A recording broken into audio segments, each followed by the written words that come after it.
कि वहां पर स्टडी वीजा पे जाने के लिए for example my future Mrs, तो उनका सबसे लो बजट में किस कंट्री में हो सकता है शेंजन में, और कितना हो सकता है?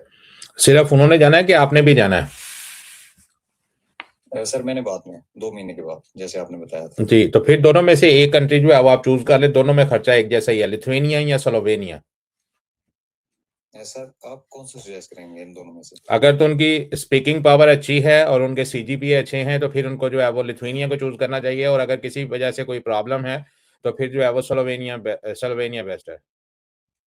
सर इनका बजट काइंडली बता देंगे तो? बजट जो है वो तकरीबन कह लें, ये डिपेंड करता है अपॉन यूनिवर्सिटी, लेकिन राउंड अबाउट तकरीबन फीसिस का जो एक्सपेंस आता है वो तकरीबन 4 से 5 हज़ार यूरो के दरमियान में आ जाता है। और सर जो बैंक स्टेटमेंट है, अगर वो जैसे पेड बैंक स्टेटमेंट मिलती है, क्या वो जी, लगा वो सकते हैं हाँ, साथ में? पेड बैंक स्टेटमेंट कोई नहीं होती, या बैंक स्टेटमेंट होती है या 2 नंबर बैंक स्टेटमेंट होती है, पेड बैंक स्टेटमेंट नहीं होती।